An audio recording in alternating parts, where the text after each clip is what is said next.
झारखंड के मुख्यमंत्री हेमंत सोरेन ने अपने 3 दिवसीय दुमका दौरे के दूसरे दिन आज कई कार्यक्रमों में हिस्सा लिया। इस बीच उन्होंने लाभुकों के बीच परिसंपत्तियों का वितरण किया और सरकार को गरीब मजदूरों का हिमायती बताया।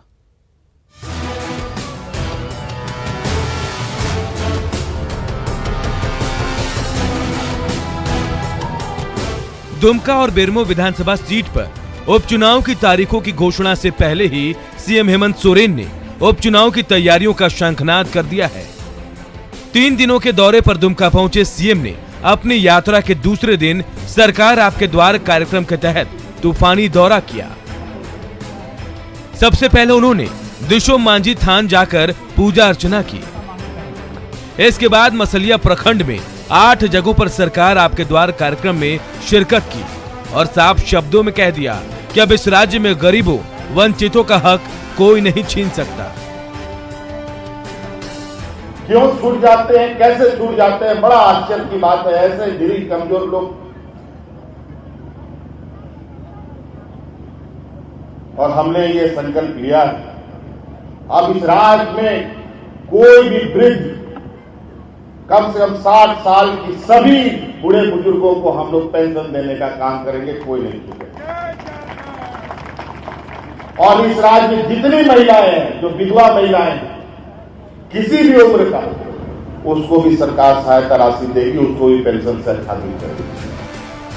मसलिया प्रखंड में सरकार आपके द्वार कार्यक्रम के कई कार्यक्रम हुए।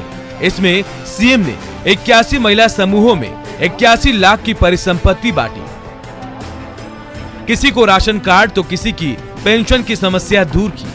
सीएम ने लोगों से अपील की कि अब कोई शख्स झारखंड से बाहर काम करने जाए तो यहाँ रजिस्ट्रेशन जरूर कराए। मौजूदा केंद्र की सरकार और हमारे देश की प्रधानमंत्री जी क्या कहते थे, जो हवाई चप्पल चलने वाले लोग, उनको हम हवाई जहाज में चढ़ाएंगे। उन्होंने आज तक तो ये वादा पूरा नहीं किया, लेकिन ये झारखंड में हमारी सरकार ने यहाँ के हवाई चप्पल पहनने वाले नौजवानों को हवाई जहाज से लोगों को, मजदूरों को लाने का काम किया। सबसे पहले इस देश में हमारे यहां मजदूरों को ट्रेन से लाने का काम किया गया, हवाई जहाज से लाने का काम किया गया। जब मंच राजनेताओं का हो और भला राजनीतिक टीका टिप्पणी ना हो, ऐसा कैसे हो सकता है? लिहाजा सीएम ने हवाई यात्रा को लेकर केंद्र सरकार पर सीधा हमला बोला और कोरोना संकट के बीच मजदूरों के लिए झारखंड में किए गए काम को गिनाया। जो भी मजदूर भाई बहन दूसरे राज्यों में काम करने जाते हैं, आप लोग कभी भी बाहर जाए तो सरकार के यहां पर जो लेबर डिपार्टमेंट का ऑफिस है, वहां पर अपना पूरा जानकारी दे करके जाए, ताकि आने वाले समय में इस तरीके का कोई संक्रमण हो तो आप जहां हैं वहां से सरकार आपको उठा करके वापस घर में ला सके। कोरोना संकट के बीच सीएम को सुनने बड़ी संख्या में लोग पहुंचे। लिहाजा हेमंत सोरेन ने भी लोगों की भावनाओं को समझते हुए ऐलान कर दिया कि सरकार आपके द्वार का सफर अब नहीं रुकेगा और उनकी सरकार पूर्व की सरकार की तरह आंखें बंद कर काम नहीं करती है। मुख्यमंत्री बुधवार को भी कई कार्यक्रमों में शिरकत करेंगे और सौगात देने के बाद रांची लौटेंगे। पंचम झा, न्यूज़ 18, दुमका। हालांकि यहाँ एक सवाल है। सवाल ये कि एक तरफ जहां वर्चुअल रैली का सहारा लिया जा रहा है कोरोना काल को देखते हुए, कोरोना को देखते हुए, उस वक्त क्या इस तरह की रैली करने की जरूरत थी जहां सामने भीड़ हो, सोशल डिस्टेंसिंग का पालन ना किया जा रहा हो? आगे बढ़ते हैं। 18 सितंबर से झारखंड विधानसभा का मानसून सत्र शुरू होने जा रहा है। 22 सितंबर तक चलने वाले सत्र को शांतिपूर्ण चलाने के लिए स्पीकर ने सर्वदलीय बैठक बुलाई, लेकिन इसमें न सीएम हेमंत सोरेन मौजूद रहे, न सिर्फ बल्कि न ही मुख्य विपक्षी पार्टी बीजेपी के प्रतिनिधि मंडल आए। दोनों में से कोई मौजूद नहीं रहा। सीएम के प्रतिनिधि के तौर पर पीएचईडी मंत्री मिथिलेश ठाकुर ने बैठक में हिस्सा लिया। बैठक में एक दिन सत्र बढ़ाने या फिर रोज 2 घंटे ज्यादा सत्र चलाने की मांग की गई। साथ ही सरयू राय ने कोरोना के हालत को लेकर विशेष चर्चा की मांग की। मानसून सत्र में पहला अनुपूरक बजट पेश किया जाएगा। कमोबेश सारा तैयारियां पूरी है और हम लोग इस विधानसभा को एक सार्थक विधानसभा के रूप में चलाएंगे, कोई दिक्कत नहीं है। राज्य की समस्याओं पर चर्चा होगी, सभी विभागों की पर के प्रश्नकाल होंगे और हमें उम्मीद है कि यह सत्र बहुत ही सुचारू रूप से, अल्पकालीन सत्र है लेकिन बहुत ही सुचारू रूप से चलेगा। इसलिए हम लोगों ने ही सुझाव दिया था कि या तो एक दिन और बढ़ा दीजिए, 3 दिन कर दीजिए, या इसी 2 दिन में 4 बजे से 6 बजे तक कर दीजिए, क्योंकि ये आवश्यक है कि कोविड के बारे में जिन जिन क्षेत्रों में सूचनाएं हैं, स्वास्थ्य हमारा विभाग कैसे काम कर रहा है, इस सब की जानकारी पूरी आनी चाहिए। मैंने तो भी कहा कि स्वास्थ्य मंत्री को या मुख्यमंत्री को इस पर एक विशेष वक्तव्य देना चाहिए। अब स्वास्थ्य मंत्री का आज बयान आ गया है कि केंद्र सरकार के कारण से कोरोना बढ़ गया है। हाँ, तो ऐसे बयानों पर जब विधानसभा घोषित हो गई है तब मंत्री या सरकार को नहीं बोलना चाहिए। कोरोना को लेकर लोगों में किस कदर भ्रम है, रांची के मोरहाबादी इलाके में उजागर हुआ है। रांची के कोरोना मरीज लड़की ने सिस्टम की पोल खोल दी है, बल्कि पड़ोसियों पर मारपीट और जान से मारने की धमकी देने का भी आरोप लगाया है। पूरे मामले पर सीएम ने जांच के आदेश दिए हैं।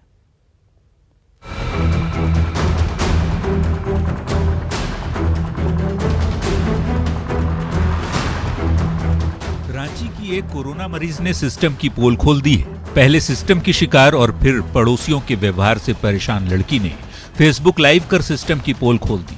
युवती ने आरोप लगाए हैं कि कोरोना पॉजिटिव आने के बाद उसने रिम्स में भर्ती करने की मांग की। इसे लेकर उसने घर में व्यवस्था की कमी का हवाला भी दिया, लेकिन जबरन उसे होम आइसोलेशन पर रखा गया।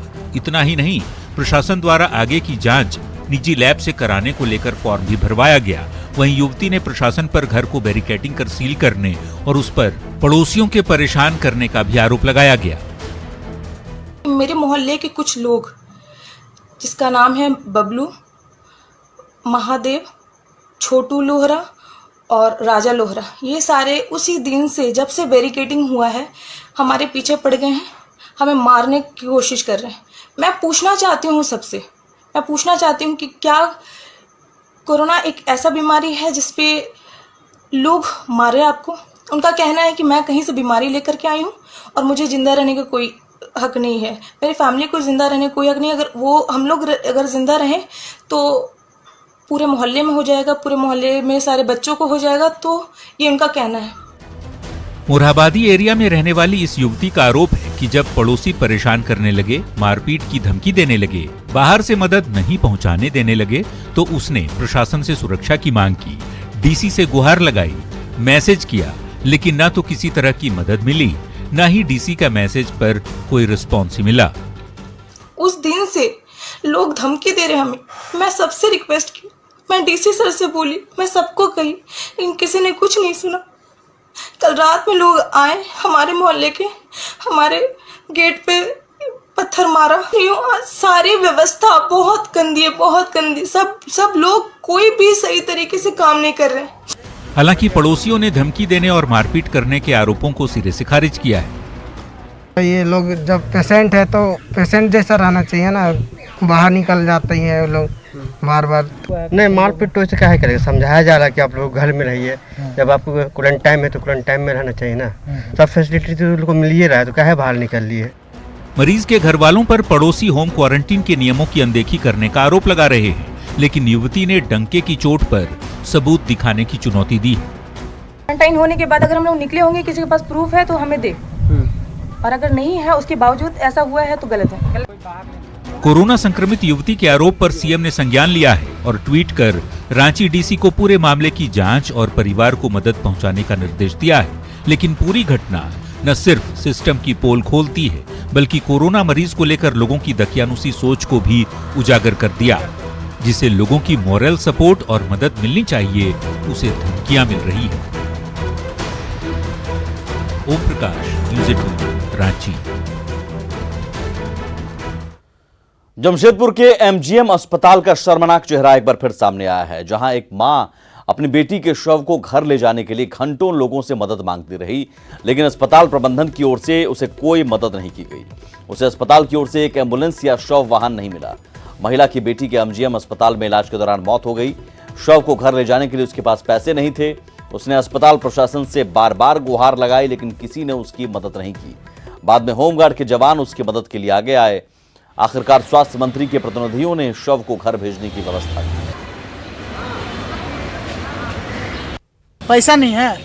पैसा है 100 रुपया मेरे पास। अच्छा, फिर खाली 100 रुपया है? हाँ, 100 तो रुपया। ले आने में क्या 400 रुपया तो यही खर्च हो गया। कितना खर्चा हो गया यहाँ पर?